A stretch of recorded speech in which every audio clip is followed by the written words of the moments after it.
Oh, I need to get a root canal. My bottom molar, and I think I have to get my wisdom teeth pulled out too. You have your wisdom teeth out? No. Do you have your wisdom teeth? Yeah. In your mouth? No, out. Do you have your wisdom teeth? No. When the did everyone decide to do this? Is this like a group? Yeah. Well, I'm sorry, my dental progress is not the same. Do you have yours are out too?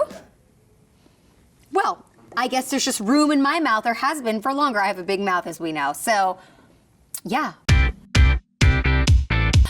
Ah! We have to talk about the big splits this week. There's been so many, you guys. It's rocked Hollywood. Amelia and Scott Disick. I am not shocked that they broke up. Amelia Hamlin is 20? You break up with people at 20. 19, 20, 21, 22. You're the same age from 18 to 22. I think when you reach 23 to 26, it becomes a little bit more of a different game. But like, obviously they broke up, great. And then they'll probably sleep together 5 times and get back together next week for 2 more months and then break up again. This is what Amelia needs to be doing at this point in her life. What are we surprised about, guys? Look, I'm sure she was probably embarrassed by the message, but I also don't think the message was that bad in theory. Like, I think it's who he said it to made it very juvenile. I think the powers that be, AKA Lisa Rinna, I think she had been manifesting for a long time that they don't stay together. But I personally don't feel as though she disliked it as much as she put on. I think everybody gave her a hard time. Her fellow housewives were like, he's so old, your daughter can't be with him. But like, here's the thing about Scott, and I know I told him to F off last week and I got very defensive of Courtney. Scott is charismatic, he's attractive, he's a nice guy for the most part. If I was Amelia, I would be like, Scott's hot, I'm down with Scott. The Courtney thing is always gonna be, and I also think the situation with Scott, I don't even know if he necessarily wants to be with Courtney, but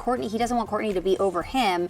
And this is the first relationship and last relationship that she's fully moved on. And the difference, and this is why men always play this game, women deal with breakups when they happen. They contemplate, they reflect, they mourn, they feel the emotions. Men go off, don't want to have a conversation, never want to sit down again, don't give a and then a year later they're like, well, what happened? Well, I tried to talk to you for a year, you know? And then they're lost in outer space and spinning out of exit. Hell, am I wrong? Men do not deal with anything right away. No offense. Too close to home? What happened? What happened? Leave it in. No. See if I care. What else? Let's see. Are you gonna chew that? You still have time. Stop looking at your phone. I need to eat. I need it. I'm starting to. Yes. Put it behind the pillow for 2 seconds. It's crinkling. Another big breakup, Kaley Cuoco and Carl Cook. I love Kaley. I've always loved Kaley. I've loved her since the first show she did with Jason John Ritter, Baby Paloma. Before Big Bang Theory and before she was making Jen Aniston money on a sitcom, she was in 8 Simple Rules. Carl and Kaley, I never thought that those two were gonna work. I don't feel like this guy, I think they both were like, hey, I like horses, so let's get married. I love breakup announcements because the publicist just really leans into, they love each other more than anything. They're perfect together. Nothing is wrong. They're obsessed with each other, but it just so happens that they're breaking up. It's like, why can't we just say, listen, Kaley and Carl decided they're not happy together, but they want to be happy individually, so they're gonna go their separate ways. Am I wrong? Kaley has been recently filming with Pete Davidson, who's also recently single. I've seen the photos. They're friends, but I'm seeing, I don't know. I'm not out on this. I'm not out on these two. I don't know if it's gonna be a long-term situation, but like I think there might be a little romance.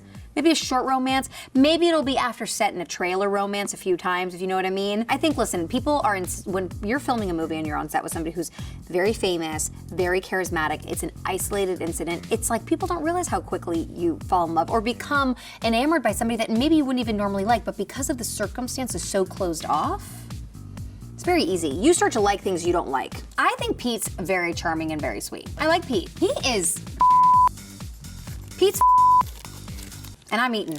What do you guys think of Scott and Amelia's breakup? Let us know in the comments below. And in case you missed it, check out Wednesday's episode where I play Would You Rather. And don't forget to subscribe for an all-new Necessary Realness.